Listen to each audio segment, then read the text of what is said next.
Saya kalau ditanya, Ustazah, apa sih sebenarnya tugas ibu kepada anak-anaknya? Banyak. Tapi kalau diringkas jadinya gini nih. Tugas orang tua, terutama ibu, kepada anaknya adalah mengenalkan kasih sayang Allah dan Rasulnya lewat kasih sayangnya kepada anak-anaknya.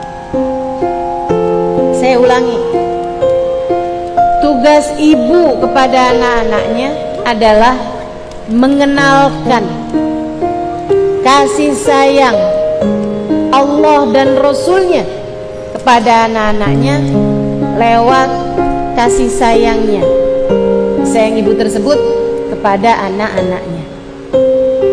Itu tugasnya. Itu tugas utamanya orang tua kepada anak. Yuk kita bahas satu-satu. Saudaraku sekalian yang saya muliakan, mendidik itu bukan barang instan. Ia lebih mirip kepada menanam pohon, bukan nanam tumbuhan. Lebih mirip nanam pohon, Bu, daripada nanam toge. Kamu kalau mau bikin toge, kamu taruh sekarang, besok udah jadi, kan begitu? Tapi pendidikan anak itu lebih mirip pohon.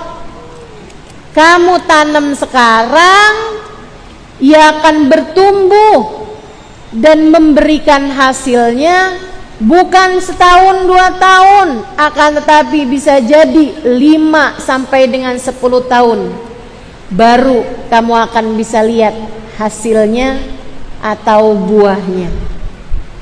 Bukan barang instan. Karenanya kalau kamu lihat anak kamu sekarang, anak saya kok bandel ya, anak saya kok nakal ya, anak saya kok nggak rajin sholat ya, anak saya kok susah banget ya buat diajakin sholatnya, anak saya perempuan bajunya terbuka, nggak mau pakai jilbab, anak saya perempuan seneng banget pakai baju seksi, misal anak saya hobinya pacaran. Ibu, itu adalah hasil buah dari didikanmu 5-10 tahun yang lalu, bukan merupakan hasil dari didikanmu sebulan 2 bulan yang lalu. Enggak, Bu. Karena anakmu adalah pohon yang kamu tanam. Seperti apa ia akan jadi tergantung dari bagaimana kamu menanamnya. Kalau yang ditanam pohon mangga nggak bakalan berbuah duren.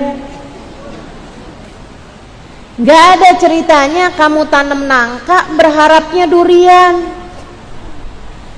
Kok ini buahnya duren ya? Emang kamu nanamnya apa? Mangga? Ya nggak mungkin. Kalau nanamnya mangga, keluarnya bakalan buah. Apalagi nanam rambutan, keluarnya mengkudu. Nggak mungkin banget itu. Kalau yang kamu tanam adalah buah yang manis, maka yang akan tumbuh adalah juga buah yang manis. Seperti itu saudariku sekalian yang saya muliakan. Maka wahai para ibu, yang seriuslah kamu dalam mendidik anak-anakmu. Kenapa? Kenapa kita harus serius dalam mendidik anak? Ibu, hubungan anak dengan orang tua itu adalah hubungan yang panjang sampai akhirat. Camkan ucapan saya. Ingat-ingat ucapan saya. Hubungan antaramu dengan anak adalah hubungan yang tidak mengenal kata putus. tidak mengenal kata mantan. Itu dulu dia anak saya, sekarang udah mantan. Gak ada ceritanya, Bu. Anak akan selalu jadi anak sampai kapanpun. Sebagaimana orang tua, ibu, bapak akan selalu menjadi orang tua sampai kapanpun. Hubungan yang terus panjang hingga sampai akhirat. Maka perhatikan betul bagaimana kamu membesarkan dan mendidik anak-anakmu. Panjang sampai akhirat. Bu, anakmu adalah kelanjutan dirimu di saat kamu sudah berbaring di atas pembaringan sejati. Ketika kamu sedang dimasukkan ke dalam liang kuburmu, saat itu anak-anakmu akan menjadi kelanjutan dari dirimu itu. Nih saya, Bu, tiap kali saya mengajar dan hampir tiap hari saya mengajar, ini pahala ngajar saya mengalir kepada kubur umi saya yang sekarang sudah meninggal dunia. Bahkan kalau kamu mengamalkan apa yang saya ajarkan, itu saya ikutan dapat pahalanya. Makanya emang paling enak nih jadi ustazah nih, paling enak. Mudah-mudahan kalau ikhlas, kalau diterima sama Allah, semoga saya tidak jadi orang yang bangkrut di akhirat. Karena memang kirimannya banyak gitu. Nah itu setiap kali kamu mengerjakan kebaikan yang kamu mengamalkannya dari saya dapat pahalanya. Guru-guru saya yang mengajarkannya dapat pahalanya. Bahkan ibu saya ikut dapat pahalanya. Karena beliau adalah penyebab kehadiran saya di atas muka bumi ini. Kebayang kayak apa aliran pahala yang mengalir ke dalam alam kubur umi saya. Dan bayangkan jika itu terjadi kepadamu. Kamu masuk kubur, Bu, anakmu sedekah, anakmu tahajud, anakmu ibadah, anakmu mengajar, anakmu hafal Al-Quran. Setiap kali mereka mengerjakan kebaikan-kebaikan tersebut, mengalir pahalanya ke dalam alam kuburmu. Tidakkah menjadikanmu konglomerat dalam alam kubur? Jika kamu meninggalkan anak-anak yang soleh. Namun sebaliknya, ibu-ibu sekalian, kamu meninggal dunia, meninggalkan anak-anak yang mapan secara dunianya, akan tetapi rusak secara akhiratnya. Yang satu kerjaannya zina, punya perempuan simpanan yang tidak dia nikahi, yang satu kerjaannya korupsi, ngambil haknya orang lain, mengambil tanah yang bukan miliknya, diakui sebagai kepemilikannya karena dia punya kuasa atas hal tersebut. Yang satu misalnya mengizinkan masuknya barang-barang terlarang ke negeri ini karena dia mendapatkan persenan dari hal tersebut. Ibu-ibu saudaraku sekalian, kebayang anakmu jadi pemasok barang terlarang, anggap narkoba misalnya.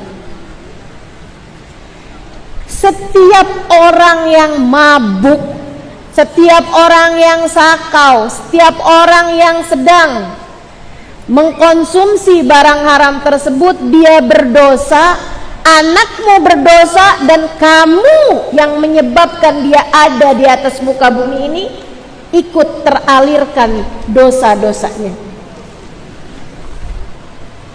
Nggak kebayang kayak apa aliran dosa yang akan mengalir dalam alam kuburmu nantinya.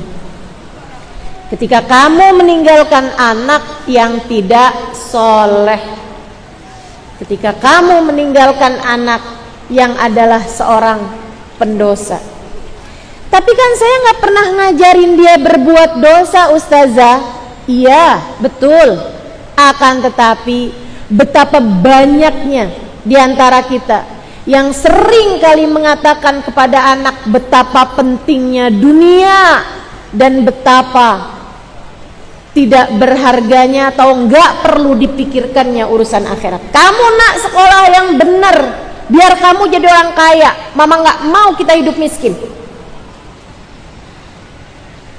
Kamu nak harus kaya segala macam cara. Kamu nak nanti kalau dewasa kamu harus jadi orang-orang yang punya rumah gede, punya mobil mewah. Tuh liatin orang, kalau orang kaya tuh nak hidupnya enak nak.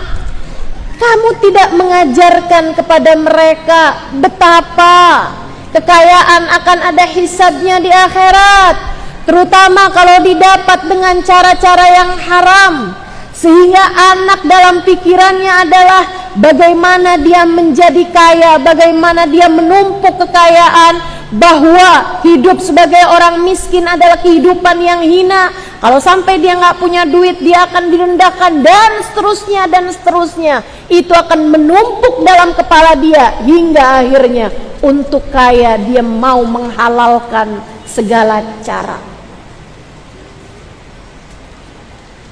Ibu-ibu saudaraku sekalian yang saya muliakan, saatmu untuk mulai berpikir. Sebab hidupmu yang sekarang di dunia inilah hidup yang akan dihisab kelak di hari akhirat. Tidak ada kehidupan yang lain.